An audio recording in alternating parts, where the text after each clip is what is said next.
Seah, what's your favourite line from Attack of the Clones? Okay, I've got a few, but we're going with traitor. I will never join you, Dooku. Oh, that's some solid Jedi defense there. I think partly just because of the ridiculousness of the position that he's in when he says it. yeah, 100%. Obi-Wan just suspended in space, swirling around, handcuffed. And he's just so chill. He's so chill about it. I would not be that chill in that position. No. Branwen, what's your favourite line from Attack of the Clones? I'm just a simple man trying to make my way in the universe. Which I was going to do in a New Zealand accent, but you decided not to, yeah. But it's not my speciality. You are listening to Sisters of the Force, and this week we are delving into episode 2, Attack of the Clones. Whoop. But more than that, we have a very special guest, and we're super excited because it's our first guest. Please welcome the amazing Cellan. Hello. Welcome. Thank you so much. You are so welcome. It's really fun. We only met like a month ago, something like that. And we're meeting now, so we are meeting now. That is true. This is a classic over the Zoom meeting. Yeah. But the very day we met, before the end of the day, we had discovered this wonderful thing about each other. It was a magical moment, I have to say. It was. And there were many other people around at the time, and they immediately glazed over when me and Cellan started talking about Star Wars in a lot of depth. This definitely tracks for you. My partner was looking at me like, "Come on, we need to go. We've got to go home." And I was just kept talking to Branwen. Yeah, but. It was so exciting. Like when you meet a fan of that level in the wild, it is a moment. That is so true, because people claim to be a fan and then they're not like super fans. Yeah, it's true. Yeah, once you go beyond like Han and Chewbacca or something, they've got no idea what you're talking about. But I can't remember what we were talking about, but there were some very specific background character names. And absolutely. One of them is in this film. Oh, really? Oh. Yes. Do you want me to mention him now? Yeah, go for it. I brought up Kit Fisto. Oh, yes. Oh, yes. I remember. This is going over my head, by the way, just so you know. Oh, Seah. I'm going to be out my depth for the rest of this. It's going to be more obvious now there's 3. Just come along for the ride to the dark side. Excellent. So, as by way of introduction, Cellan, do you have a favourite line from Attack of the Clones? I do have a favourite line from Attack of the Clones. Let's hear it. And it's, "I'm going to go home and rethink my life." That was on my list. Yeah, me too. As a freelance creator, I say it to myself every day. So I totally get it. I'm going to go home and rethink my life. Yeah. You're taking it way too much to heart. I thought that several times today. I'm just... I think it's something we can all relate to. Yeah. Absolutely. You did mention in the pre-show that you have a least favourite line. I do. I know. I've got a least favourite line, and it's right at the beginning of the film. Go on. It's when the spaceship blows up and Corday is dying, and she's like, "I'm sorry, I failed you, Senator." And I'm like, "No, you've done a great job. Yeah. This is your job, to take my place when people try to kill me." Yeah. Gosh. I thought that. I had that thought when I was watching it. I was just like, why are you apologising? You're literally dying. Like, stop. Yeah. Stop. It's such a brutal opening. I mean, that segues brilliantly into like, let's talk about this opening. Like, we learned so much about Coruscant in the first like half an hour of this film. We get to see so many places. I'm obsessed with neon Coruscant, like the underworld areas with the neon signs. And it's all gorgeous. The kind of like alien faces on the kind of advertisements and stuff like that. It's so cool. It feels very Blade Runner to me. And I don't know why. Yeah. No, I think Blade Runner pretty much is an influence, Yeah. I love the advertisement. The Star Wars advertisement is hilarious. Yeah. It's brilliant. You get to see loads of Arabesh, which is the Star Wars font, which I've been trying to teach myself. I've got an app on my phone. I'm getting there. Let's not glaze over that. You'll notice on our logo, on the Sisters of the Force logo, it actually says Sisters of the Force with Branwen and Seah, I think, around the outside in Arabesh, which, okay. That is amazing. That's new levels. I did not find it on Duolingo, so I've not been able to learn it. Well, fortunately, it's not a language like with new words. It's only like our words. It's like English. Oh, I see. But the font, the glyphs, the alphabet kind of thing is its own thing. So it's you just need to learn the alphabet basically. And then you could code it. Yeah, some of them are like in there are some Far Eastern languages that have like hybrid letters. Like in Hindi, you have like th is in Welsh you have Welsh you have it as well. Yeah, of course. double F and stuff. And there some of the Arabesh letters are like compound letters, but mostly it's just a direct like translation from the English letters. The reason I'm saying all this is because, we've kind of leapt a bit as we all immediately jump around the story. That the Outlander bar where the Death Sticks guy is. Great guy. It's called the Outlander, and there's a sign above the doorway that apparently says the Outlander, but it's in a font that isn't Arabesh. And I've gone down a bit of an internet rabbit hole this week because it's, as I've been learning the letters, it's sort of like poked at me like, that's not your average Star Wars sign. And I got as far as some Reddit threads and like nobody seems to know. So, so some people speculated it's a bit like the Hutt language or the Hutt alphabet and the Corellian alphabet as well, which are similar sort of like weird slashes. It looks a bit like one of the Japanese alphabets, like the more handwritten one of the Japanese alphabets, which I think tracks with the whole like George Lucas, Japanese films thing influence. Anyway, sorry, that was a very, very geeky tangent to start. That's right. That is great knowledge, though. I thought I was a big fan. You have surpassed me big time. Oh dear. She does that. It's downhill from here.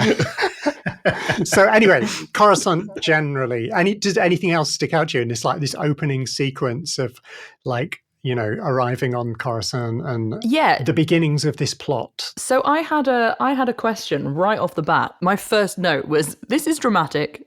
Yeah. This is so dramatic. Literal murder straight off the gate. We are straight in. But also, my thought then was kind of answered a little bit later on, but I'm not quite satisfied with the answer, was, is there some kind of plot to... No, I know there's a plot. No. That was the most ridiculous thing I've ever said. Many plots in this one. No, that's not what I mean. Sorry. Why are they trying to assassinate Padme? And is it about Anakin? Or is it to test him in some way? Or am I now just going so... You've set me up for this, but am I just going so like, no, there's another level to this where they know that this is going to happen. They know that there's a relationship between Anakin and Padme kind of bubbling, and therefore Palpatine's now trying to test it by trying to assassinate her. Keshan, any thoughts? Well, or have I gone down the rabbit hole now? I think you are touching on something, because I think the main thing is Palpatine's trying to get Padme out of the way so he can create the army, because she's against it. Of course. Republic Army. Of course. See, I knew you were the person for this question. Right. But he's always like plotting stuff for Anakin. So I think there is a little bit of that comes in it. But I think the main reason was because she's so against the Republic Army, and she's like the one leading the votes to like not have it. Right. So he's like, we got to get rid of her. Right, yeah. I've got you. Because then later on, we see the Trade Federation lot being like, kill her. Yeah. Essentially. If I really boil it down, they're just like, get rid of her now. So then it's almost like they're doing it for them. But then I was like, there's not really a big enough reason for them to want her dead. I don't know. I mean, I think you're like bringing this idea of plot up at the beginning, and we joked about like there are many plots. Yeah, I kept writing the word intrigue in my like bullet points. Like every 5 minutes is like, oh, more intrigue. And I feel that this film is the most like layered in Palpatine. Palpatine has got this like overall plan, and I think he's a good one for just like, I'm just going to set this in motion and see what happens. Like I think he does a bit of that. Like he's got some like critical aims that he's trying to do, but he's also like, oh, let's just send Obi-Wan off here kind of thing. See what happens. But he also I think he's got a lot of foresight and he can see what's going to happen. But of all the films, this is the deepest of that, because Phantom Menace is only really just like formulating ideas, I think. And then Revenge of the Sith, we see like the culmination of the end of the big plan, really. Yeah. Like we're at the end of the Clone Wars and like all of the big plot is sort of finished. So this is the film where we get all of the little tiny threads that he's setting in motion. Right. And so I'm sure, as Kathleen just said, like it's absolutely to do with her being the one who's trying to block the Grand Army of the Republic. But at the same time, he kind of knows that even if that fails, because he knows Padme as well, and he knows about the decoys. So he knows this is going to fail. So it'll also mean that this other side plot that he's got with Django and Dooku and the cloners and everything else, that's going to like evolve into the Jedi finding out about the clone army, and all, like it all leads to all of the different places. To the same thing, yeah. I reckon Palpatine at home has got at home with Palpatine. I want to see his living room. He's got like all of the walls in the living room. I've got corkboards on with with red string tying red string everywhere. There's lots of pictures of like Ewan McGregor, you know. That's what my living room looks like. I'm just not showing you. Yeah. I mean, it's a very dark opening. It is dark. Yeah, it's quite a dark film. I mean, there's a lot of fun in it, but there are lots of like quite heavy bits about it. Yeah. So yeah, we get this like there's this evident first level of intrigue. Who is trying to kill Padme? That we know behind the scenes that it's Palpatine, effectively. But like as far as the Jedi and the pretend, the pretense of the Senate, we get this amazing story which starts really with Anakin and Obi-Wan. I was so invested in Obi-Wan this entire film. So I need to contextualize this slightly, because I don't think I've watched Attack of the Clones since we had that marathon day where we watched all of them. Which was like 10 years ago. Yeah. Easily, yeah. So it's been a long time. And even then, because we did all of them in one go, there were 6 at the time. Yeah. I think I was just phasing in and out. I was confused. I was hallucinating. Yeah. It was quite hardcore. It was amazing, but it was hardcore. Have you ever done that, Kathleen? Have you done like a marathon? I have. I have done a marathon. Excellent. But I don't think we did it all of them one day, though. I think we did like one night, though. So it's more like a Star Wars week than a Star Wars day. Yeah, like a binge week. Branwen's super organised, so she literally scheduled out what time we'd have to start them and what time we'd have to finish them and when our lunch break was going to be. That's so me. That is you. Did you remember that you'd done that? No, but it doesn't surprise, because we've done the Lord of the Rings extended like many times in a day, and even with that, I'm like disc 1, because like most of them take 2 discs. Like starts a thing. I think as well because of. I'll just drop this. We talked about it in the last week's podcast, I think. But I did the whole 6 in Leicester Square on the day that Revenge of the Sith came out. Yeah. Lucas introduced Revenge of the Sith at the end of the evening for us in the cinema.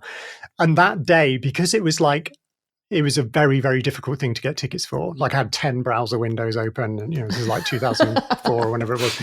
And because of that, they were like very strict about like, you have to get stamps and on your hand or whatever, or we had like a little card thing that you filled up to show that you in case you went out of the cinema during the day, and everything was to the minute, because they also had the celebrity premiere going on in the other cinema in Leicester Square at the same time, about half an hour before ours. Like they were kind of offset. So it all had to be to the letter, so that by the end of the day, when Revenge of the Sith was going to play, Lucas had to know he had time to get over to our cinema. Okay. And you've just carried that through into life. I love that. That's where I learned. I love that for you. This is how you marathon. And on top of that, because we were like staying in West London, like far out, you've got to get the tube in to get in time for like 7 a.m. to watch A New Hope or whatever in central London. It was wild, like going into central London with commuters on the tube, and they're all going to work at dawn and you're going to watch Star Wars all day. It was just the best. So good. That sounds like a wicked day. It was so good. I do remember when we did the marathon day at yours, it was very much like we were there the night before. We wake up at a specific time to come downstairs. You have to do it. Otherwise, it gets you get too tired by the end. Yeah, that's true. That's true, and that just ruins it. Then it does. Yeah. But yeah, that's the last time I watched this film. So yeah, long time. So there's a lot of intrigue to like take on board in one watching. After not having seen it for ages. Yeah, it was a lot of intrigue. So Obi, and he is like, I don't know, it feels like it's his film in some ways. Oh, I loved it. Every time he was on screen, I was like, do you know what? This is great. I'm here. have you seen the memes of like I put a picture of Obi-Wan from Attack of the Clones on my grandma's dresser. She thinks it's Jesus. That's an amazing one. Yeah, when we first see him, it really like his hair is just so it's amazing. It's so funny.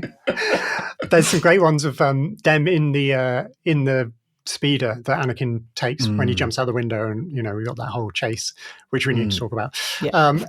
There's loads of them like messing about in front of the blue screens, kind of dancing. There's some GIFs I think out there that you can find of Hayden and Ewan just basically like messing about, which I'm sure there was so much time for when you're waiting for. They come across as if they love each other. Those two, it comes across like they had a great time working. I think together. they did. Yeah. It's really nice to see. It is. Yeah, I think they probably saved each other's sanity a bit because it's it's a massive film series. Massive, like the two films that Hayden was in were huge, big productions, really difficult to act because it's all like CGI, or so much of it was CGI, and just so much pressure. And you've got Lucas, as we've mentioned before, he's not necessarily the best director of actors. Like he's a genius, a cinematic genius, but he doesn't. He's self-confessed, he doesn't. That's not his area of speciality.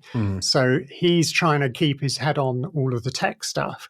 And so as actors, you're kind of left alone in this kind of like blue, studio. And blue studio being shaken in a speeder. Pretty much, yeah. So they must have like bonded over the ridiculousness of so many of the situations that they were in. Definitely. Did you see any of the the pre Obi-Wan Kenobi TV series stuff when they were like interviewing? Yes. He just looks so happy to be back because he got a lot of stick, Hayden. He did, for his performances. So to see him come back, I was like, yes, he's back. He's just like ignored those like people who hated his performance and just gone, no, I'm back. And also, people love that he's back. Yeah, because we loved him. I mean, a lot of us know, like acting wise, some of it was the dialogue. The written dialogue is not always that easy to like deliver. I have some notes. Yeah, when you said about your least favorite line, we'll get to it. Yeah, I've recently set up the Sisters of the Force Instagram. So, by the way, if you're on Instagram, Sisters of the Force Pod, give us a follow. Go and find us. And with that account, I followed Hayden. And I've never followed him before, but he's posting about Star Wars all the time, and it's so wholesome and brilliant. Because I mean, he's back in the mix. He's going to be in Ahsoka season 2 again. And you can tell that he loves the fighting as well, and he's great at it. I see the behind the scenes. The behind the scenes footage of him like rehearsing his lightsaber duels are brilliant. Amazing. Yeah, they certainly went for it, didn't they? Yeah. So this whole Zam Wesell, I think there's like, you can pronounce it any way you want. Zam is one of my favorite characters. Like if I want, people often say, which background character would you like to see more of? She's my number one. I just think she's ace. Oh, interesting. Oh, wow. And she's actually one who hasn't been brought back a lot in terms of like in a comic or a series. Or I don't see a lot of her. There's nothing much about her, I don't think. She might have been in one comic, I think. I don't know, but like I don't follow the comics very closely. But I just love her, like the shape changing thing. Like there's so much like potential for kind of mysterious bounty hunter like adventures with a shapeshifter. Like how cool. She used to scare me actually quite a lot. She still does me a little bit when she starts flickering in and out. That used to really freak me out as a kid. I've got a very strong memory of when I saw it again. I was like, that freaked me out. Didn't like that.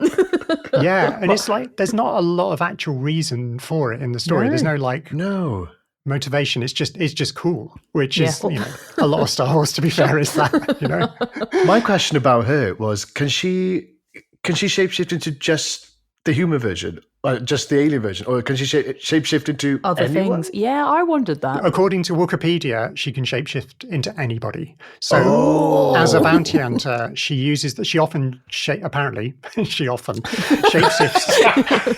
Speaking like When you I know. last asked, she often shapeshifts into the person she's hunting. Like as part of her technique, which is why I want to see more of like how does that work in like you know kind of a weekly show where you know like a kind of procedural bounty hunter show, if such a thing could exist.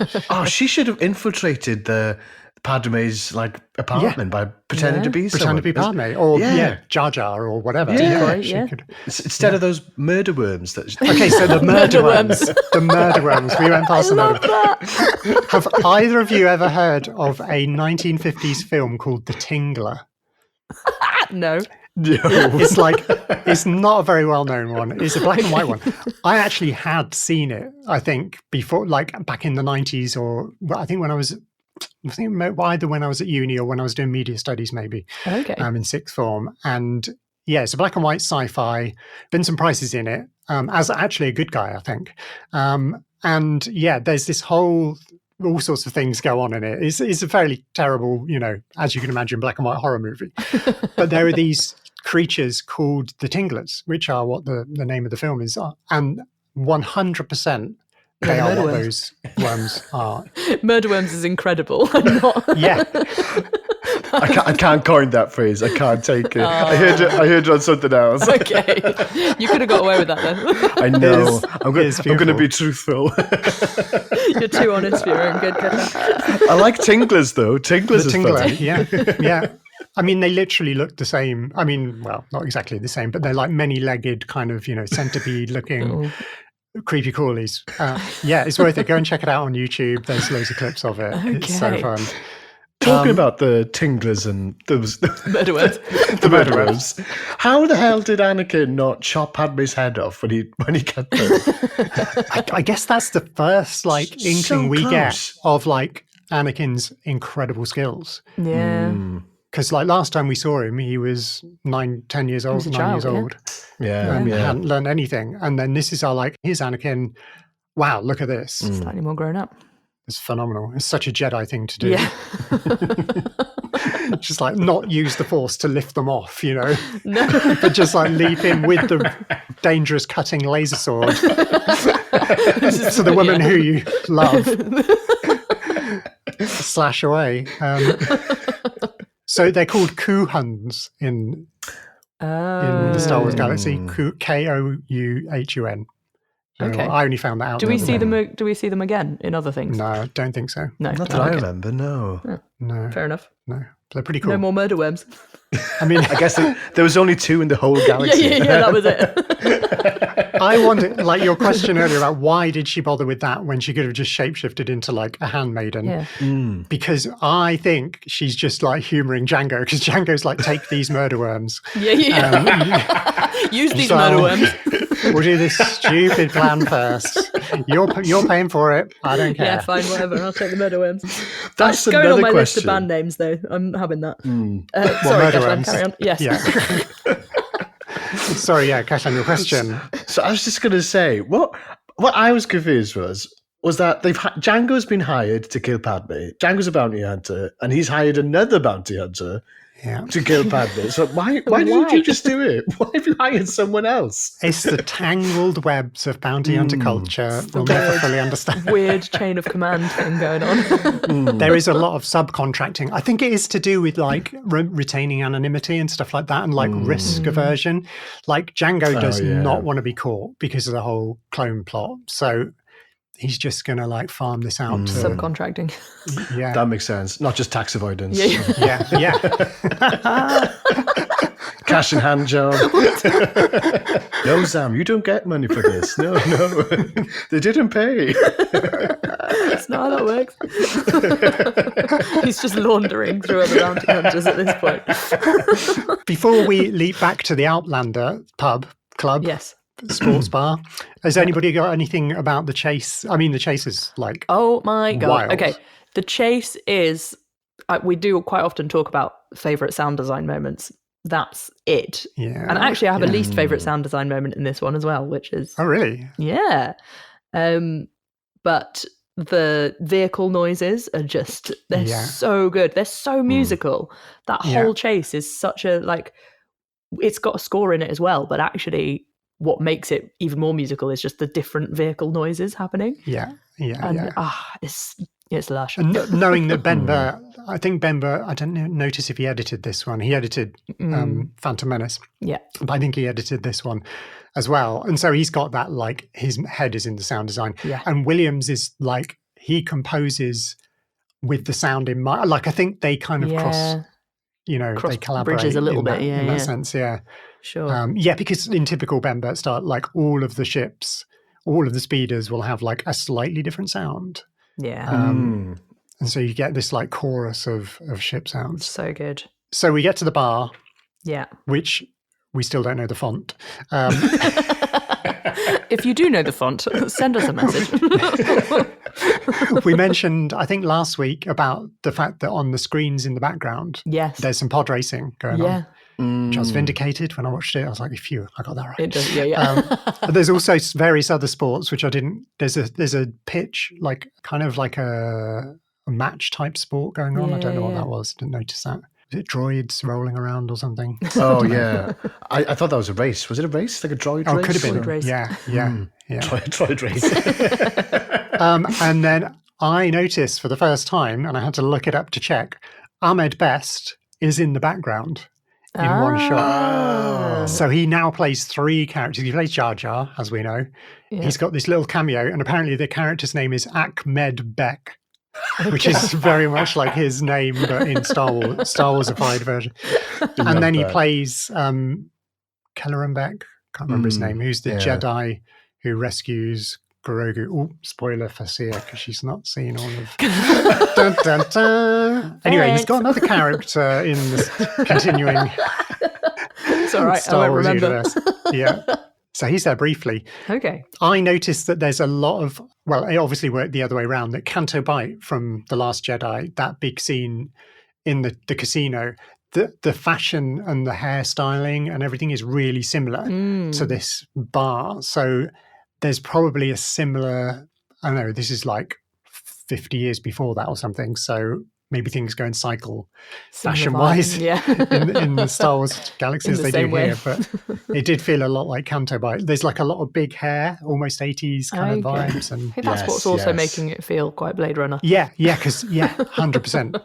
Which you could probably then chase back from Blade Runner to like, I don't know, Metropolis, those kind of films. Yeah, sure. Bit Art Deco-y kind of thing. And then that's carried forward to this, which is carried forward to The Last Jedi. So we've got this massive, like, inheritance of fashion influences. Yeah. Oh my God, this is a geeky podcast. This is a geeky podcast. One of the things I wanted to talk about a little bit was some of the dialogue. I noted down that it's really quite Shakespearean. Wow. And like, it's got quite a Shakespearean feel to the way they talk to each other. And it happens quite a lot at the beginning. And then it happens more later on with the romance stuff. It all gets very like period Shakespearean bizarre. And we've already talked about how much I have an aversion to the romance in this film. I think we mentioned that last time. I was just like, no, I'm not sure having we'll be it. coming back to that. We will come back to it. I wrote down, one of my bullet points is Milady. Yeah. Because multiple people say Milady. Yeah. Sheev does at some point, and then I can't remember, somebody else does later on again. It's all very like kind of sonnety and like a lot of the romance is very sonnety, declaration-y, very like, big speeches. Well, I guess if you very chose 2 words about the film, one of them would be intrigue and the other one would be romance probably. And both of those things are very Shakespearean by nature. Like, there's loads of Shakespeare plays just full of layers of intrigue and like plotting and Palpatine style. Yeah. All of it. So that does track. Great. Yeah. And then the other thing I wrote down was I absolutely loved and had forgotten how much Obi-Wan just completely wings the Camino trip. Yes. So let's get on to the Camino trip, because he obviously, he's found out from Dexter Jetster, which is quite Love bit of a Dex. mouthful to say. Dex is incredible. Yeah, we want more of him. We want more of him. We do. I've got a point about just before he gets to Camino. Oh, yeah. He's gone to ask Yoda because he can't find it on the system. And Yoda says, oh, well, get your map out, I'll show you. And he tells the youngling to close the shades. Well, when I watched the film the other day, I put the subtitles on. The youngling's name is Liam. And I was like, what? Who? He's like, Liam, the shades. I was like, who's Liam? Liam, just a casual name drop. Just casual name drop. Liam the youngling. It's like, wow, Liam. I did have that was a note of mine actually, was I love how Yoda interacts with the younglings. Oh, I want to be taught by Yoda. Yeah, definitely. It just feels like OG Yoda again, and I'm like, because we didn't get any of that in The Phantom Menace. He was really quite hard line. I didn't like him. But, but back in this, I was just like, oh yeah, there we go. That's the Yoda we know and love. Yeah, he is everything that a good teacher should be. Like he opens it up to them all the time, and he's really playful. Yeah. Which is just really sweet. Yeah, that is a beautiful scene. I love the simplicity of it. I love the way like Obi takes it. So Obi-Wan could have taken it a bit like, stop patronizing me. The little kid figures it out. No. So yeah, Camino is wild. Like to me, it feels really other. It's like nothing like anything else in Star Wars. And I remember seeing it the first time and feeling like, who are these aliens? It feels like it's really out of the way. And the fact that nobody's heard of it, like even Jocasta Nu, the librarian woman, who's just like, no, it's not there. It doesn't exist. Yeah. And like mostly, I'm sure she knows like her planets and her geography and so on. So it felt like, are these people like right on the edge of known space, or I don't know. Yeah. I remember seeing the trailer and thinking we were going to get Mon Cala, like Admiral Akbar's home planet. Everyone was like, the rumor mill back then, this is pre-internet probably. I mean, the internet existed, but it wasn't the joyful place it is today. Internet it is today. But I remember people saying, are we going to get Mon Cala? And then it was somewhere completely different, which is fine. But we got Mon Cala in the Clone Wars, so. True. That would have been so cool, though. I didn't even think about that. I've got a story about Camino. So Attack of the Clones came out when I was 6. Yeah. So I've got 2 memories of this film. I've got my adult brain, my thoughts of it, adult brain, and then I've got my 6-year-old brain and all of his thoughts. So obviously, huge Star Wars fan. And a few years later, me and my friends, we were in a band, and we were about, I can't remember how old we were, but still in school. And I was staying over my friend's house, and his mum made tiramisu. And it was the first time I had tiramisu. And I said, oh, this is lovely, this tiramisu. and then years later, because obviously, that's not what it's called. I was like, what a stupid thing to say. And years later, I realized, oh my gosh, Lamassu is the Prime Minister of Camino. So that was embedded in my brain. I didn't even know. He does, and I mean, they've got a bit of a tiramisu vibe about them as well. They're kind of like white and flowy, and every time I see them now, I bet they make banging. They make a great banging tiramisu. That's what all the clones are having in the mess hall. Tiramisu. Yeah. There's probably more, but I only know of 3 Caminoan names, and I can't remember the other 2 now off the top of my head. Tonway. Nailed it. Nice. Tonway, and then there's another one that I don't think is in this film, but is in the Bad Batch, because there's a lot in the Bad Batch. There's loads set on Camino. And I struggle to remember which is which, because they're all like two short, like 1-syllable words, or maybe 2-syllable words that have like a lilting rhythm to them. Yeah. And they've all got a sort of a similar rhythm, and I've struggled to remember them. I can't remember which one's which. There's probably worse things that could happen to me. Getting a Camino and name wrong. I mean, it's quite niche. But yeah, it feels very mysterious. Right, so we need to talk about Cypher Dyas. Okay, yes. Oh, yeah. Story-wise, Cypher Dyas has always been a bit of a confusing thing to me. Like, yes, he just seems to come out of nowhere. Yes. Yeah. And I've gone and done a bit of research and figured a lot of it out. The only thing I haven't figured out is where the money came from, because someone's paying the Camino. Yeah. And obviously, ultimately, it's all Palpatine. He's set this whole thing up. Like, he's engineered the whole thing. And it involves Dooku. Dooku is behind it. He was friends with Cypher Dyas. Apparently, they're, of a similar generation of Jedi. Okay. Because when Dooku was still in the Jedi Order. And Cypher Dyas was as well. And then Dooku went off. And I think Cypher Dyas got, sent... Cypher Dyas wanted to build an army of the Republic. Right. And the Jedi Council said, no, that doesn't align with us. Fit with the Jedi way. Yeah. Sure. So he ended up getting really frustrated and went off and set it up himself. Yeah. So whether Palpatine manipulated that somehow or helped him fund it, I don't know. That's the one thing I've not been able to find out. Okay. But he did conveniently get sent off to the moon of Obadiah, which is where the Pike Syndicate, a base Pike Syndicate, or another. Right. We were talking about the crime families last week. Yeah, we were. Yeah, a little bit. The week before. Yeah, about Crimson Dawn and the Hutt Cartel and all of that. Well, the Pike Syndicate are another one of them. Cool. Did we see them in Obi-Wan? We saw them in the Book of Boba Fett a lot. Okay. Anyway, they took him out. He went to their moon and they killed him. Okay. So they were probably on the bankroll of Palpatine through various, let's get rid of the evidence just to make more intrigue. I'm sure he's just weaving intrigue for the hell of it at this point. Yeah, sure. Just hit some more layers. Yeah. Here you go. So yeah, the financing of it is still a bit baffling. But I mean, a lot of people complain about all the intrigue, but I love the fact that it's so multi-layered that you can't figure it out. I feel that's really kind of on brand for Palpatine. What's going on? I spent a lot of it being a bit like, what's going on? And then it wasn't really helped because that whole plot is interspersed with bits that I forcibly remove from my brain because I can't deal with the cringe. Yeah. I just can't. I mean, do it. The Cypher Dyas stuff as a 6-year-old was impossible to understand. My brain went because he said, "Oh, he died 10 years ago," and I went, "I think they're referring to Qui-Gon Jinn. They're just calling him something else." Makes sense. Yeah. So then I kept thinking Cypher Dyas was Qui-Gon Jinn. You're like, wait. I was 6 though. Yeah, I mean, I would have been 25 or 26 or something like that. And I had the same, I think I did the same thing on first watching. I think I was like, are they talking about Qui-Gon? Because it is about that, it's maybe not quite that long. They do just drop him in randomly. And it's a bit They do. And also, Star Wars has that thing of different names. So Count Dooku's Darth Tyrannus. So I was like, wait, does he just have a different name? Okay.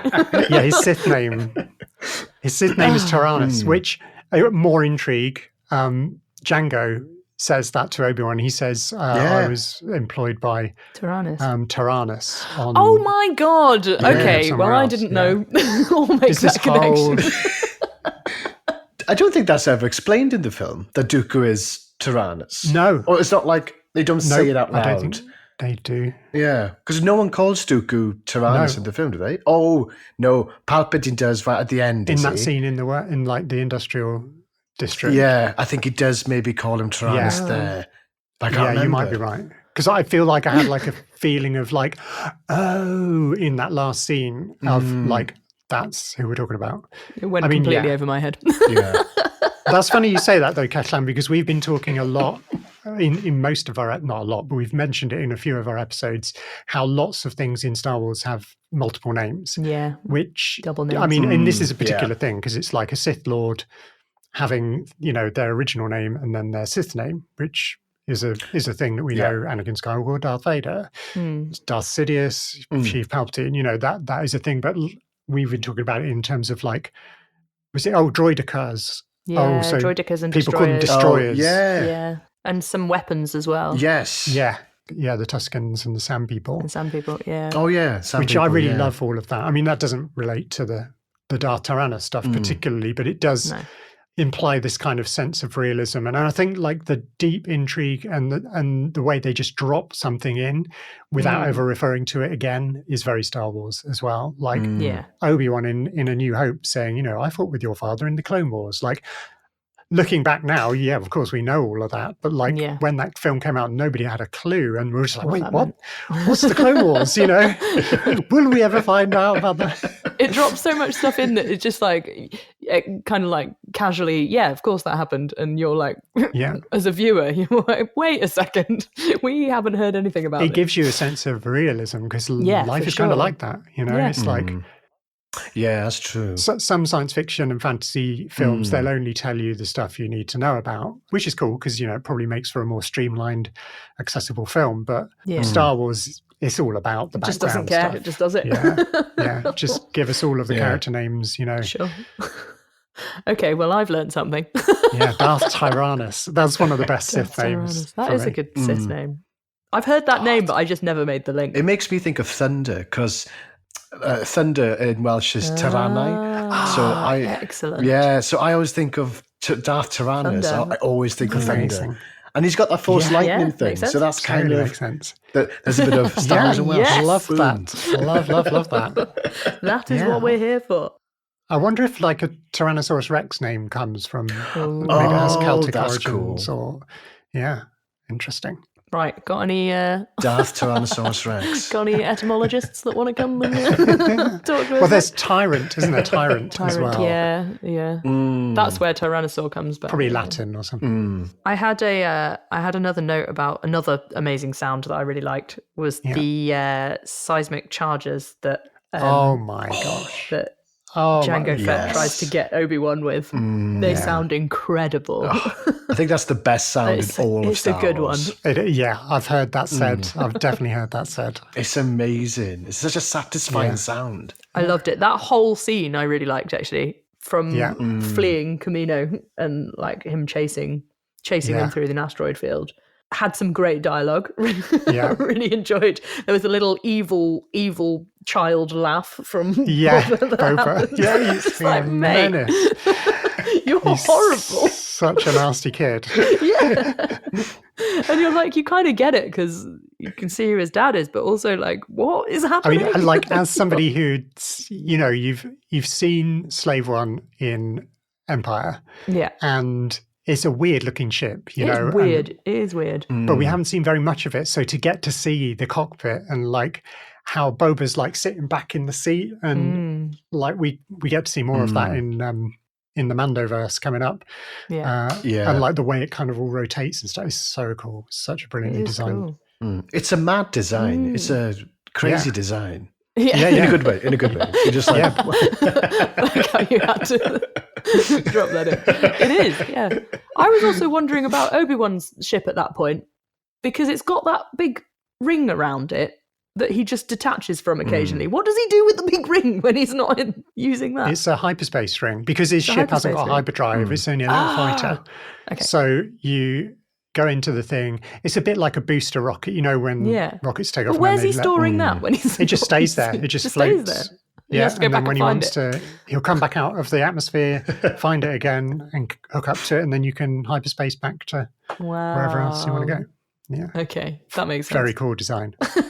Speaking of cool design, just while we're on that topic, because it probably won't come up otherwise, Dooku's like little fighter at the end that he goes off in. Oh yeah. Right at the very end of the film, and it's got those sails like a kite almost. Yes. Which is a legit scientific way of space travel, apparently.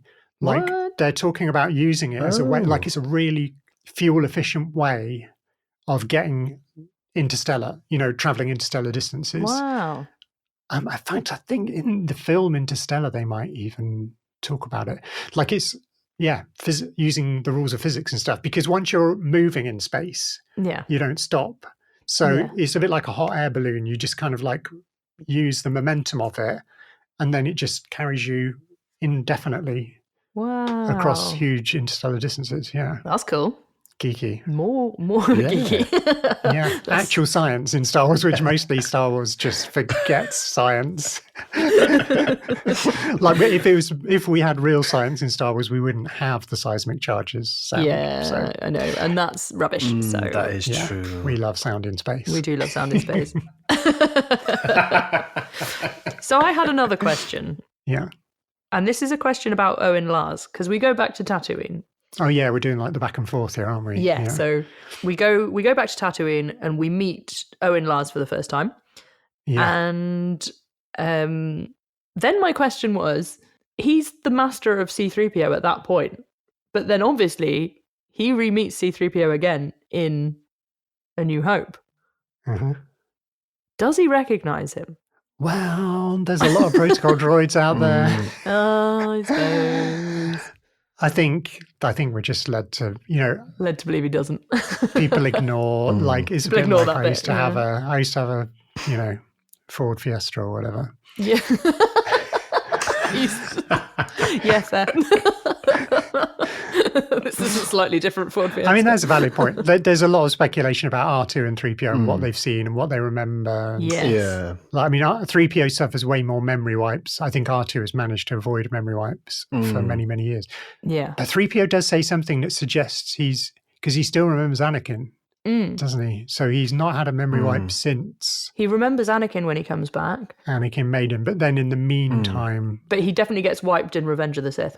Yeah. I think Princess Leia's got hold of him as well. Like, he probably had multiple memory wipes. Yeah. I can't remember if they've covered it in the comics. I've got a vague memory of Darth Vader holding 3PO's head after he was shot in Empire Strikes Back in Cloud City. Oh.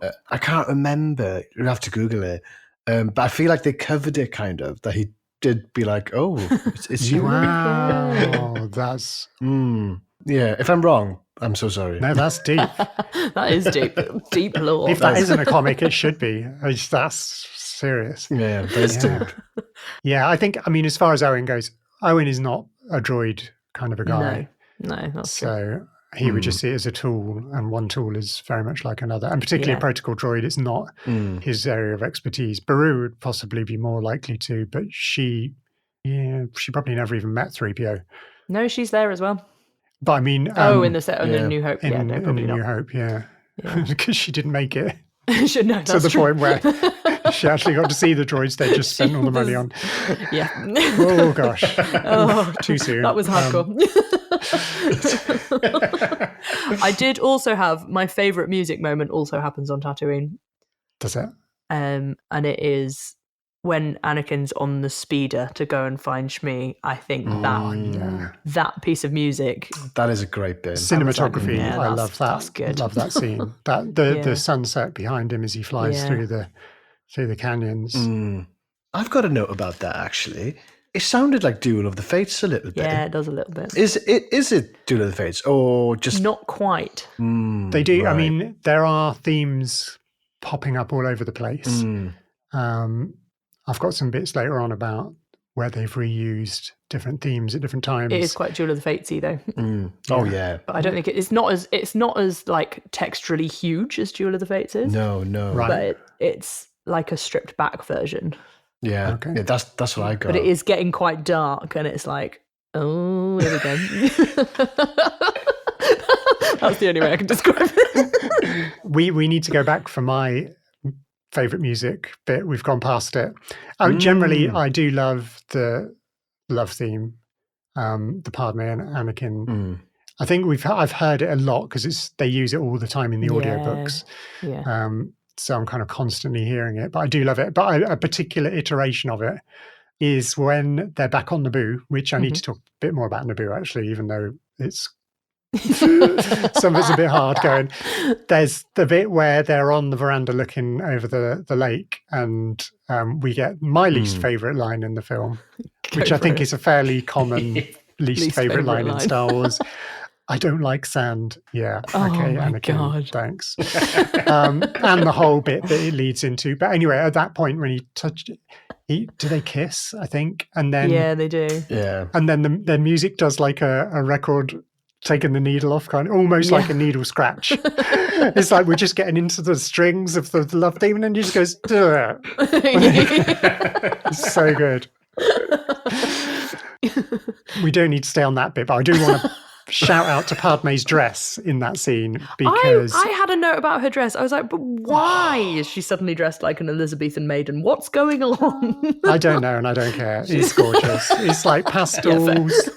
I've seen cosplayers, like, I think you can go and buy it. There's like a brilliant cosplay shop in London that you can get mail order, and I think they do it, but probably not in my height. But it's it's beautiful colours. But the scene which, although it makes me cringe, I also love it is what I'm going to call the Bollywood scene, which is when they're out in the field with the grazing creatures. Yes. It is so much like I keep waiting for them to break into like a Hindi song because it's is so a bit like that, Bollywood isn't the way it? it's It's shot, very which I think Bollywood. is intentional. I'm sure it's like Lucas referencing Bollywood movies because Lucas has got a massive range of stuff that influenced him, and I'm sure Bollywood is one of them. But I love the fact that he's riding on the beast, and he clearly fails his beast riding role in the role-playing game and tumbles off of it. But it's a beautiful foreshadow of when he's on the back of the rig with the chain. I did clock that this time. Yeah, I'd never noticed it until this time. That was my first like, I've never noticed it until just as you now. said. Yeah. I noticed it. I noticed the parallels, but I'm just always so like watching through my fingers at that point because I'll tell you what's brought me joy about that scene is the meme. That, I love. That's one of my favorite memes of all time. Also, this was like reminded me of it, but also I did have a conversation with a friend recently. Like Padme's she's a very intelligent woman, and she ignores some pretty major red flags. Just like, come on, what are you doing? She also makes the ridiculous mistake of wearing her like sexiest garment by firelight, you know, like after their intimate dinner that they've just had. And then say, but we can never do this, Anakin. We could never make this work. God. It's pretty. Robot Chicken have done a great sketch of that. I'm sure they have. Yeah, that sounds great. Check it out. It's funny. I'm definitely going to have to check that out. Anyway, okay, so can we put Naboo to bed? So I had to go back there for the needle drop. Like there's some really beautiful scenery. It is beautiful. It's just so cringy that I'm just... Yeah. Oh, can I give a shout out to a character from Naboo who's not in the film? Ooh, yeah. So when I was watching this film for the first time as a 6-year-old, so obviously I'm like, the world is simple. And in Phantom Menace, you've got Captain Panaka, who's like her bodyguard. And in this film, you've got Captain Typho. And as a 6-year-old, I was like, that guy's different. Why is he different? Why is he a different guy? And then, obviously, as an adult, you're like, well, because it's just a different person altogether. But I went off to Google what happened to Panaka because he's never seen again. And his lore is awesome. He becomes an Imperial moth. Not moth. What? Hang on, what? I'm having Imperial Moth as a band name as well, actually. That's great. Just an annoying flying moth. He becomes an Imperial moth. Wow. Yeah, it's really cool. And then he gets assassinated by Saw Gerrera's people. Oh my gosh. The story, I think, is either in the novel or in a comic where they've brought him back. And I was like, that is an awesome story for that character. Yeah. So, and it totally scans because like he's from Naboo, Palpatine's from Naboo. Like, he was a known military type character from a world that didn't really have much in the way of military. And so, he would have been drafted straight into the Imperials. But the fact that he managed to work his way up, because he probably comes from money, because Naboo seems to have plenty of money, loads of wealth, buy his way and like use his influence. Wow. Sure. Wow. I know. Check it out. I'm glad I've given him the shout out. Yeah, definitely. I loved him in Phantom Menace. He was really cool. Same. Because as a 6-year-old, I was so confused. I was just like, I don't get it. What's happened to the other guy? He wasn't dead. He survived. So where is he? Yeah. And it all makes sense now. Because he's also not there. When they do go back to Naboo and the new queen is there, he still isn't there. Yeah. He's not like stayed in the position of protecting the queen. The guy's just gone. He's gone. Wow. Yeah. So we have Anakin committing genocide, which is pretty horrific. There's a bit where we see Yoda like sensing it. And we hear the Imperial March, possibly for the first time. I don't know. It can't be for the first time. No, I don't think it is. Oh, is it first in Camino when Obi-Wan first sees the army? Yeah, it could be. I think it's there. But it is just a little bit. And then when Anakin's telling Padme about it. Also horrible. Yeah. Red flag, woman, run. And it's not just what he's saying, it's the way he's saying it. Oh my God. She gives very, I can fix him energy. And I'm like, no, we don't do that anymore. Come on. That's exactly what's going on, isn't it? Yeah. That is probably Padme's most questionable moment. Yeah. She just goes, oh, well. I mean, I think... Yeah, by Revenge of the Sith, when he's got his long hair and stuff, I think there's a lot of like, well, just look at the guy, you know. we'll take a couple of red flags. No.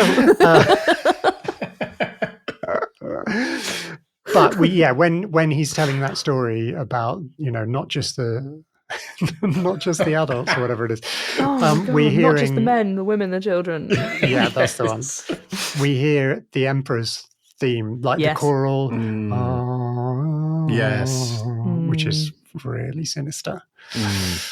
Yeah, creepy, definitely. Another sinister thing is also in my notes, but in the meantime, while all this is going on, Obi-Wan's gone to Geonosis, and we have the most villain meeting.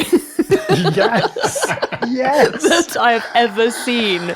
I was like, oh my goodness, have you seen a more villainous villain meeting? This is textbook. It's pretty awesome. Talking about sound design, the voices of those guys are hilarious. They're amazing. You've got that like robot guy, and then the banking clan. So the banking clan, like I remember being really struck by them because they're quite eerie looking with their like thin faces. Yeah. But now that we found out about Plagueis as well, spoiler warning, that's his race apparently, which was in the Legends books originally established.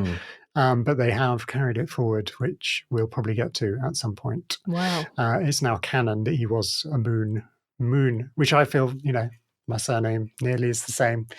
Not that I want to be associated with the race. Associated with them. Bankers. It's Branwen from the banking clan. Oh, I bet there's a banking clan t-shirt. I need to get one. You do need to get I just need to lean into it. Yeah. Do you have any kind of like a toy of the guy or anything? No, I haven't got any connected stuff. I need to get some. Yeah, I need to get I can't think of one I've seen. I can't think of a toy or something I've seen of them. There probably is an action figure. There will be one. Yeah, there should be because they are really weird looking. They are really weird. But all of the races in there. Yeah, we've got the Geonosians with their sounds. They're incredible. Amazing language. Yeah. Which, as was it last week, we talked about the battle droids, like the B1s, the Rogers. Like they look like the Geonosians. Like the Geonosians who build them have built them in their in their image almost. In their image, I haven't even noticed that before. That is, that's a good point. So cool. I mean, it's got to be intentional, but yeah, they've got that kind of elongated head on a sort of stick neck, and the way they walk, even like they've got backward jointed legs, and the battle droids walk in a bit of a kind of clankers, as their nickname is. They look a bit uncomfortable in that kind of walking, when they're walking with strange joints. Yeah, I loved all of the buildings in Geonosis. I just loved all of they were really ramming it down your throat that these are the bad guys. But their architecture is beautiful. It's like hive kind of termite constructed, but very elegant and like lots of arches, like those pointed arches. One scene that really stands out from when I was a kid, I remember it as a kid. I remember loving it then. And I was like, ooh, will I like it in the same way? But actually, I do really like the whole droid factory scenes. Yeah. I find all of that is great. And another note on that, question. There was, quite early on, there was a comment about droids not being able to think. Yeah, this is a great point. But then R2 clearly can think somewhat because he literally saves them again. And he does this constantly. Like he's always the droid, but he's always saving them. I think there's an illusion. The reason that people think that droids can't think, and it's kind of a sort of an AI type scenario, I think. Droids generally across the galaxy are subject to memory wipes on a regular basis. Right. And I think this is where they don't accumulate knowledge. But because R2 is like escaped memory wiping for so many years, even by this point, he's like already thinking for himself. Like he's AI gone gone off the charts kind of thing. Okay. I think that's the idea That's of kind it. of what it is. Yeah. I mean, that's a good explanation. Yeah. I mentioned a few weeks ago about that story about Eve 99 from Jabba's Palace. Yeah. Have you come across the A Certain Point of View books, Keslan? They're books of short stories that they've released, which are, they've done the original trilogy so far. Like, so there's one book for A New Hope, one book for Empire, and one book for Jedi, and they're like a collection of short stories written by all the different authors. Some of them are like authors that write a lot for Star Wars, but there's also loads of other sci-fi writers that have been sort of drafted in, and they pick a random background character and they write a short story about them. Oh my God, that sounds amazing. Keslan sat there Googling away, just for the listener. And the story about Eve 99, she's the droid in Jabba's basement who is overseeing, who like recruits 3PO as the protocol droid and sends R2 off to, the one with the monotone. You'll fit in nicely. That droid,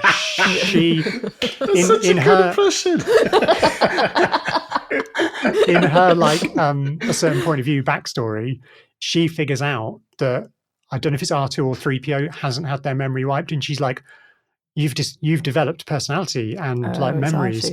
I need to figure out how to do this. So she's like plotting to avoid her weekly memory wipe as a result of meeting R2 and 3PO, which is an awesome like backstory for her. Especially she then turns up in the cantina in The Mandalorian. I love that. It's so good in that. How do you become one of these writers? I don't know, but I have somebody I'm friends with on Facebook who is one of the writers.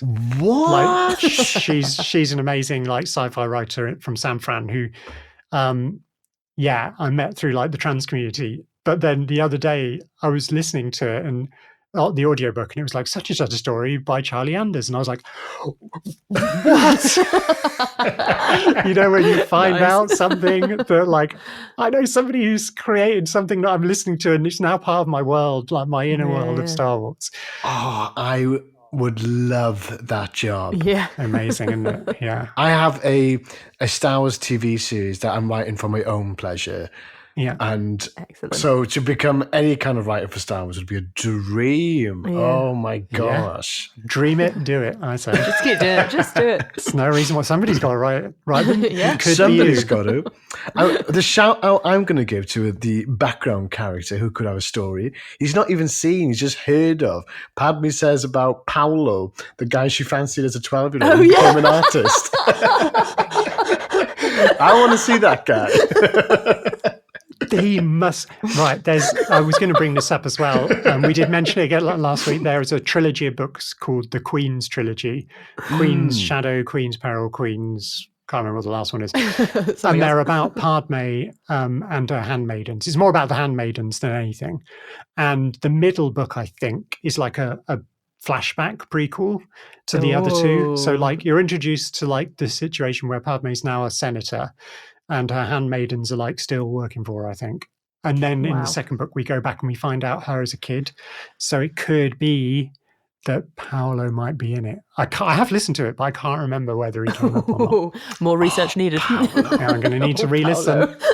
It's a good trilogy. It's a really good trilogy. You get. Is it canon? Yeah. It's recent. Amazing. It's in the last 5 years or so. The same woman, I think, wrote the entire trilogy. So we find out about Corday and Sabe and Yane and all of them. I love that.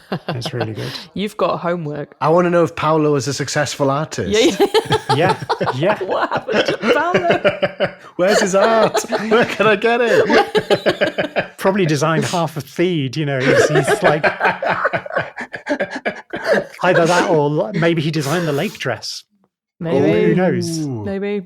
She didn't admit to that. That would be a great Easter egg in a film or series. Like there's something on the wall and you can see a little inscription, Paolo. That would be, I got a Paolo. So good. Love it. Oh, okay, so I guess we're nearly at... We need to be in Geonosis, yeah. We're on Geonosis. We're nearly at the piece of sound design that I dislike. Okay. Which is, it's a great piece of sound design, but it hurts. I don't like it. Which is the screechy creature that tries to kill Obi-Wan. Oh. Is that the praying mantis? The crabby mantis-y one. Yeah. What is it? He's awesome. I had a toy of him. Did you? Yeah. Yeah. He came with like guts in him. You could take the guts So you out. could gut him. Yeah. Which is funny because that doesn't happen in the film. No, it doesn't. Does it? Some twisted sword. We were talking last time about I had a Darth Maul that was magnetized so you could cut him in half. Oh my gosh, that's brilliant. And we lost his legs. So So did he. yeah, exactly. Never to be found again. Yet. Maybe you could write that story. No. Yeah. I'm going to be hassling you to write. Keep because I've worked with your writing. Like the reason we know each other is through your writing, and I love your writing. I want you writing Star Wars, please. Yeah. Yeah. I'd love to. I love picking up background characters and making something of them. So when you said about that series, I was like, yes, absolutely. It's brilliant. It's so good because like each of the short stories are in a completely different style. There's a great one about Max Rebo, which is like a kind of, he's kind of like in this kind of blues.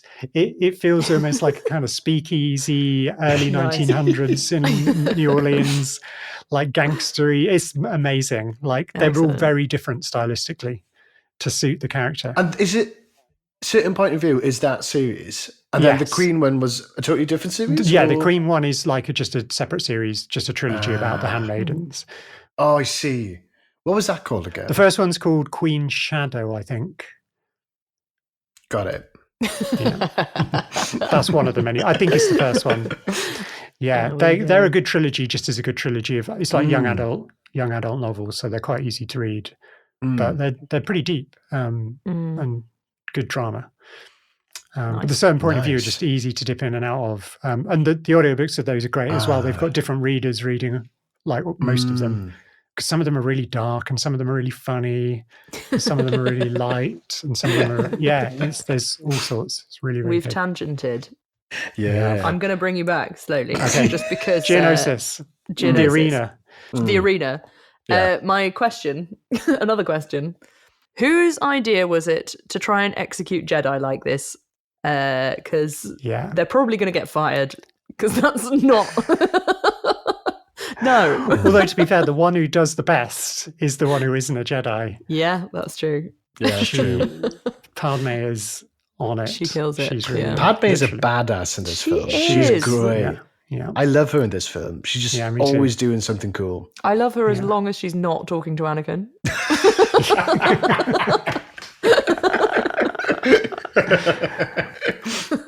No, she is awesome. Like she's just the hairpin trick. It's amazing. Oh, yes. So good. Yeah. So good. We've got a good amount of banter, good amount of good amount of banter. So we're heading into this amazing bit where like it's a two-tiered amazing bit. The first being the Jedi arrive, like seeing Mace walk through the kind of corridor. This party's over. This party's over. That was my second choice for line of the film. So dramatic. Really, really cool. And then all the to see that many Jedi, like in one place with lightsabers lit. We've never seen that since, and we'll probably never see it again. It's so cool. Yeah, true. And the first appearance of the purple lightsaber. Yes. Yeah. Yeah. Yeah. I love it. That whole sequence. I was watching Dooku for a lot of it. He's just so unbothered. The whole thing. He definitely fits with Palpatine in that way of like overconfidence. And He had a very slight reaction to Django's murder, but that was it. Django's murder is great, though. Yeah. That is a great death. Because when I watched something on YouTube the other day that said that Lucas put little sparks on his jetpack on the DVD release and digital release because it wasn't obvious what was going on when he died. Because I thought the first time watching it, he is a bit stiff. But you notice when the dinosaur thing like tramples over him, it damages his jetpack. Yeah. And when Windu goes to kill him, you can see he tries to ignite it to like lift off. So he thinks he's going to go, but then he dies. And it makes way more sense when you clock the jetpack. Because at first you're like, oh, he's going to move. Shout out to the Children of the Watch podcast, which is probably my favorite Star Wars podcast. They have this theory about Mandalorians and jetpacks. Like every time a Mandalorian gets a jetpack, it's all over. Okay. I mean, the precedent is with Boba Fett. The first time we see one use a jetpack, he immediately falls into the Sarlacc. And you can track it through the Clone Wars. There's repeated deaths by jetpack. Wow. So in The Mandalorian season 1, when the armorer gives him the jetpack, and the children watch are like, no, don't take it. Don't take the jetpack. It will be your doom. My question on the jetpacks is, so Beskar armors can withstand blaster fire and stuff. Yeah. But Jango's jetpack and Boba's in Return of the Jedi, they get damaged really easily.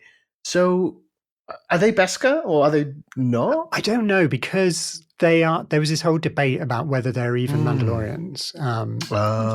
Which I think has been resolved that they were. It's gone back and forth.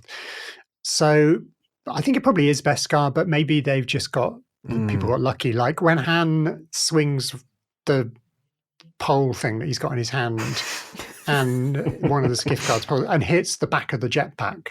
So it's nothing to do with his armor that causes him to die. In fact, his armor saves him from the Sarlacc, from Sarlacc, the stomach juices of the Sarlacc. But Jango, I mean, do we see him actually get wounded from a blaster bolt? I mean, he dies by decapitation, which is there's no Beskar there. Beskar doesn't cover your entire body. No, it's only like bulletproof vest type vibes, isn't it? Chest plate and some arm plates. Because Django's got 2 jetpacks in this film, doesn't he? The first one explodes on Kamino, and he gets a new one. Which is definitely for selling toys. Definitely. Because they're both different. That's definitely. And I remember you could get a toy of him with the first jetpack and a toy of him with the second jetpack. Oh my gosh. And it does feed into the theory. Children will watch. Jetpacks, they're not reliable. You need multiples. They're not going to work. There's loads of stuff about that in Rebels when Ezra gets one and he's just like a mess on it. Can't use it at all. I also had in my notes for all of this bit my notes for a bit more previously when we're in the droid factory was yay droid banter, and then a little while later I wrote too much, tone it down. As soon as 3PO starts getting mixed up in the droid banter, I was like, no, stop. I looked over at my parents when he says, I'm quite beside myself. And they were just head in hands. Yeah. Please stop, 3PO. Please stop. I was going to move on to the clones arriving, which I literally got goosebumps when Yoda comes down in the clone transport, and it's so much like watching the Clone Wars. I don't think I've watched this since I watched the Clone Wars. I only watched the Clone Wars for the first time about 4 years ago, probably during lockdown, I think. And I haven't watched Attack of the Clones since then, I don't think. So to see it now, having watched 7 seasons of Clone Wars, it's like, the nostalgia of watching this, which is really weird because it's not like when I watched it the first time round. Just those drop ships and seeing Yoda involved and Mace involved and some of the other Jedi as well. It's like, this is the Clone Wars. I love the Clone Wars. I now want to rewatch the Clone Wars. I love the little bubble on the ship that shoots laser. Sitting in a bubble, it's so cool. That is cool. So did the Kaminoans build the ships? Because great point. The Republic didn't have an army. That's such a good point. So where did the ships come from? I think they probably did. They are Kaminoan. I mean, we didn't see them on Obi-Wan's tour. We didn't get to see any of the ships, but I'm pretty sure they do. I'm trying to remember from the Bad Batch, because there's obviously quite a bit of that, whether they've got the ships on Kamino. I feel like they probably have. Yeah. Because I think Yoda went there to get them. Was that not Yoda's mission? Yeah. He said he was going to go and see them. He wanted to see the clones for himself, and then he appeared with all of them. So I mean, the Jedi are being absolutely blind by just accepting this random army that's been built, this fleet of ships. Sure. It all seems a bit hang on a minute, that was completely against what you were. It is the fall of the Jedi. This is what this is all about, isn't it? Yeah, sure. I forgot to mention my favourite moment in the entire film is just before the clones arrive and Kit Fisto force pushes 3PO and smiles after doing it. Oh, yes. I know that moment. Love it. That was the funniest thing I've ever seen in Star Wars. Am I right in thinking you're quite a fan of Kit Fisto? I love Kit Fisto. I had 2 toys of him when I was a kid. 2. Incredible. I had one from Attack of the Clones and one Revenge of the Sith, because his design's a tiny bit different in Revenge of the Sith. His eyes are like grown. Okay. Yeah. But he's so cool. He is cool. Wow. I've got a feeling, is he in the High... No, he's not old enough to be in the High Republic. He's in something else that I've been listening to audiobook-wise. Or maybe it says another Jedi of the same race as him. Maybe that's what I'm getting confused. Yes. He had an amazing story in one of the comics. He and Isla Secura were on Camino together, and I can't remember, there was some droid attack, and she falls into the water, and he dives in to save her, and he can breathe underwater. Yeah. So he like breathes for her. It looks like they're kissing. Yeah. And throughout the whole comic, they were kind of flirting with each other. And it's kind of like it's like a parallel to Anakin, and he followed his desires of love, and Kit and Isla like didn't.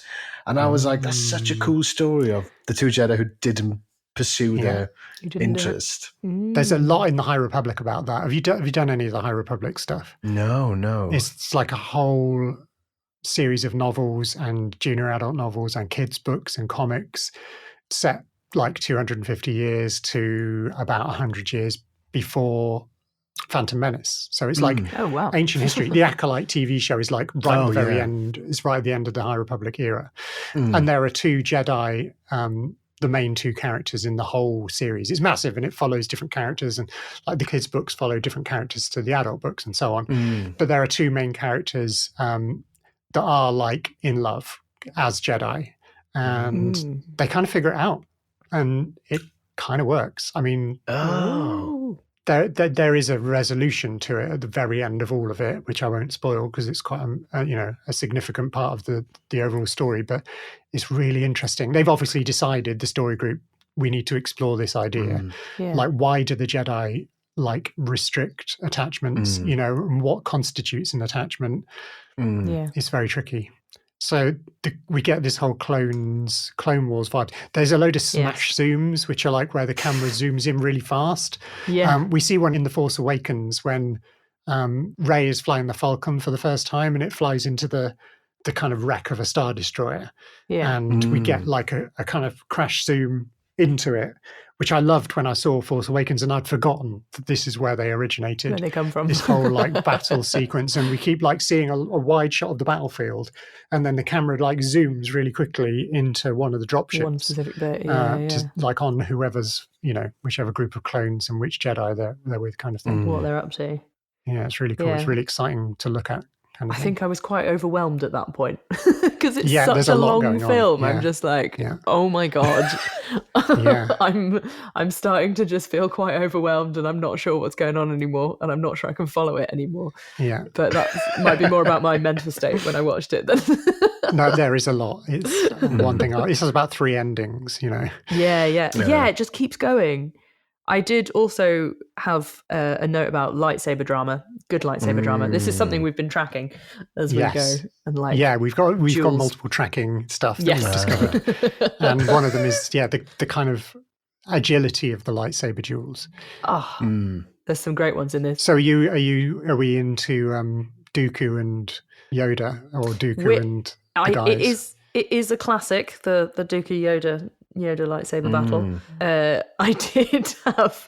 I had a note about one previously. This is jumping back a bit. There's an incredible moment when Obi-Wan is having, just before he leaves Camino, when he's chasing Jango Fett, and they have a blaster versus lightsaber battle. Oh, that's great. Which is great. But Obi-Wan does the cutest little forward roll about halfway through. I'm like, mate, come on. I've seen you split kick 2 droids in the face, and now you're doing a little forward roll. While you're fighting a Mandalorian. While you're fighting a Mandalorian. Oh my God. It cracked me up. I watched it and I was like, I had to go back and watch it again. I was like, did he just do a little tiny forward roll? Yeah, I'm going to watch that again. It was great. I could hear his voice. Don't overthink it, Anakin. Yeah. Yeah, there is a lot of good. I mean, because we get all the Jedi in the kind of arena as well. Just there's so many of them. Too much to and watch. And they all have like slightly different fighting styles, which is really cool. Yeah. Yeah.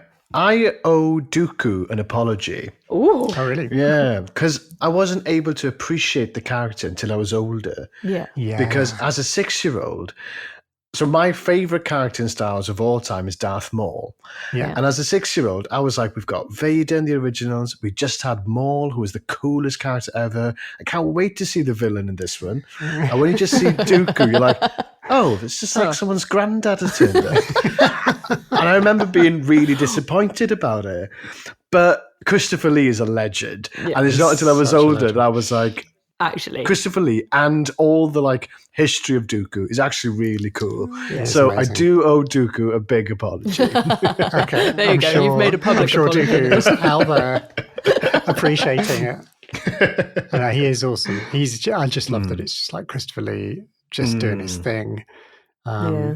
Oh, he's fantastic. It could be like Saruman versus Yoda. Yeah, it was like that, wasn't it? It's just so, yeah, great. I have written down that it is iconic. It is iconic. It is. I mean, it's not the most perfect lightsaber duels of all time, but the day that I saw the 6-in-1 in the Leicester Square Day, sorry to keep going back to that, the moment when Yoda pulls back his robe and throws it off and pulls the lightsaber out, the entire cinema went that was probably the most bananas that everybody went. Is it the first time we've ever seen Yoda duel? Yeah. Amazing. None of us believed, and they pointedly show his decrepitude earlier in the film, like he's hobbling. He's hobbling They're really around. overdoing the hobbling. Sure. And then there's that one scene where he's in the kind of floating like kind of thing, so that he can keep up with Mace and I think it is. And he is very he's short. on his little pod. And it's like he just can't. He's not very well on his feet, and then suddenly he's leaping all over the place. Sure. Yeah. Everyone's like, are you having a laugh? You've been riding that dark horse. floating chair the whole film, and you could jump like this. Please, somebody pass me my Jawa juice. I can't. Wait a minute. You've got a blue badge, and you can do that. Exactly. Yeah, he doesn't pay for that little floating thing. That's all on the Republic expenses. But thankfully, Dooku's the only person who saw it. So yeah, that's true. Just denies it after. No, not me. Wasn't me at all. So the other thing we've been tracking, and I'm quite disappointed about this, we've been tracking the Wilhelm scream. Do you know about the Wilhelm scream? Yes, of Of course. course you know about the Wilhelm scream. Excellent. Are you going to tell me there's no Wilhelm scream? Controversial. Controversial. Okay. Apparently there is. Right. I didn't hear it, so I had to look it up. Yeah. And then when Good work. Thank you. So I looked it up, and apparently it's right at the beginning.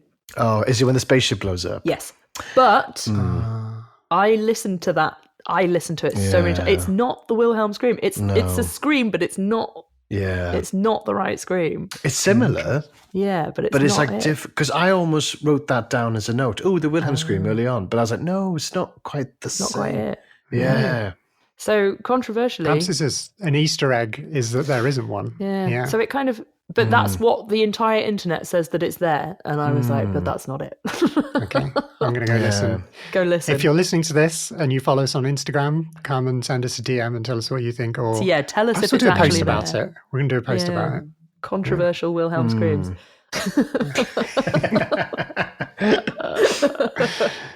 Because we've mostly found them. We've done. Yeah. Well, you found I them. found You're them, very good at spotting them. I am good at spotting them. I'm listening the entire time. Right. So I think to wrap this up, I'm going to give you Yoda's line, which was close to being one of my favorites. The shroud of the dark side has fallen. Begun the Clone War house. What a line to end a film on. What a line to end the So film. good.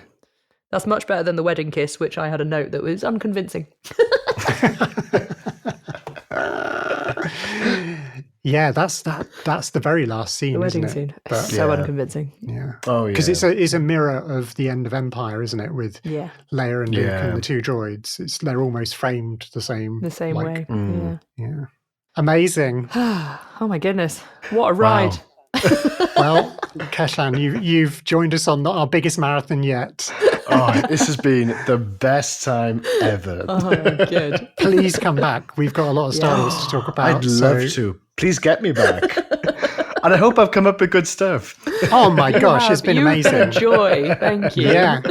You've taught us some things, and like I just love people who love Star Wars. So Same. It's a lovely community. It really is. Yeah.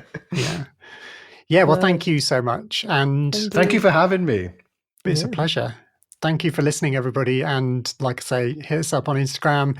We're also on Blue Sky now. Sisters of the Force. Are we? That's news to me. On Blue Sky. Yeah. It's brand new today. We're on Facebook as well. Sisters of the Force Pod, I think. I can't remember. I need to get these sorted out, which is which. But you can just find us.